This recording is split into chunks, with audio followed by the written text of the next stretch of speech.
Hi, boys and girls. This is Miss Island. The story we're reading now is called The Thumbtack Dancer. The author is Leslie Tryon. The illustrator is Jan Spivey Gilchrist.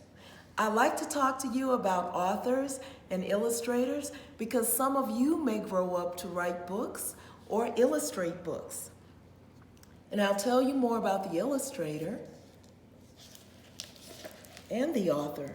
Here's the author, Leslie Tryon. Here is the illustrator, Jan Spivey Gilchrist. She's a wonderful author, and my family has known her for a very long time. So let's get started with this book, The Thumbtack Dancer.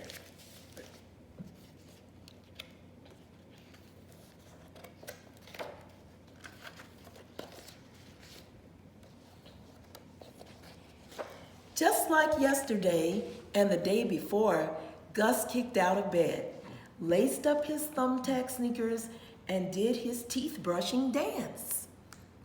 Next, he did his bed-making dance, and then his getting ready dress dance. His mama knew Gus was up because she could hear the tip-a-tap, rap-a-slap, flap-a-dap, thumbtack rhythms through the kitchen ceiling.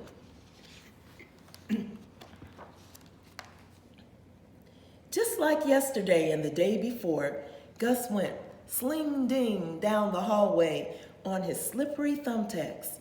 He whooshed past his mama and out the kitchen door.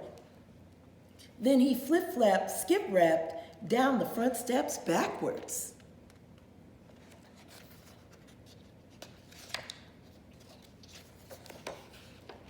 Just like yesterday and the day before, Gus riffed slap-a-dee-dap, down the sidewalk and right up to the big red door of the dance studio. He knocked on the big red dance studio door, and when the tall, skinny dance teacher with the cane opened the door, Gus went into his "Watch this" dance, just as he had done yesterday and the day before.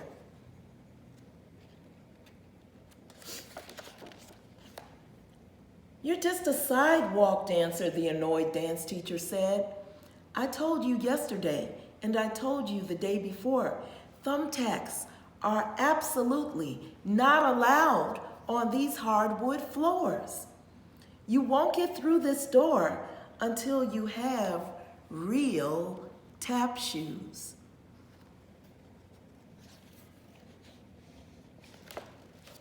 Gus couldn't afford real tap shoes. He couldn't. Yesterday or the day before, he thought that he might not be able to afford real tap shoes tomorrow or the day after either. So afford means, boys and girls, that he didn't have the money to pay for them. Gus decided to do some serious thinking about his situation. He was doing his serious thinking dance when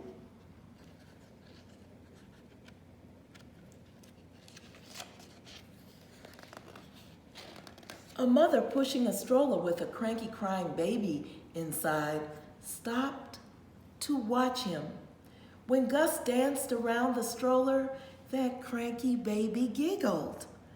The mother was so happy to see her baby giggle, she gave Gus a coin.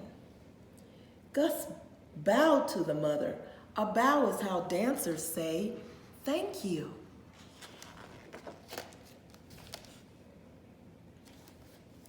Gus did some tippy taps way up on his toes, which grew into a getting idea dance. He put his cap on the sidewalk and started right away on his earning money to buy tap shoes dance. He slip-slapped and rap-a-flapped his happy dance all over that sidewalk. Some people would stop to watch Gus dance for a minute, and then they'd put some coins in his cap. Others didn't even stop, but they tossed in a coin as they walked by. He twirled, he spun, he jumped high into the air and made the most amazing flamadiddle, paradiddle, drum rhythms with his feet. A crowd gathered around. They clapped and they stomped to the beat of Gus's rhythms. That crowd was having a really good time. Gus could see that there were a lot of coins in his cap. Maybe even enough to buy some real tap shoes. Today must be my lucky day, he thought as he danced.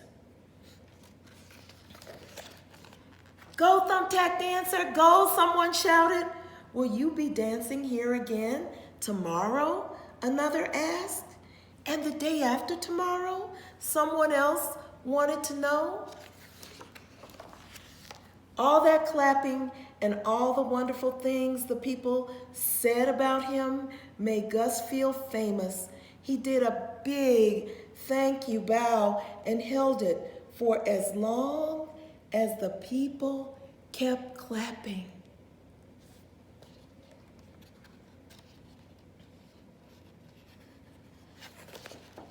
Gus did his happy dance all the way to the dance studio. He knocked, knocked, knocked on that big red door. When the dance teacher opened the door, Gus broke into his "I did it" dance. He told him he had earned enough coins to buy a real pair of real tap shoes. Will you buy them today? The dance teacher asked. Not today, Gus said, but definitely tomorrow. So boys and girls, the person who writes the book decides what words go into the story, along with an editor. We'll talk about that later. The person who draws the picture is the illustrator. It takes a lot of work to make beautiful pictures, just as it takes a lot of work to write. And some people are talented with drawing. This illustrator, Jan Spivey Gilchrist, knew me when I was 10 years old. And she has done many, many wonderful books, over 100 actually. So I wanted to expose you today to one of her books, The Thumbtack Dancer. And it's about a little boy, of course, who didn't have enough money for real tap shoes, but he came to a solution on his own. He solved his problem. So thank you for listening. See you, boys and girls.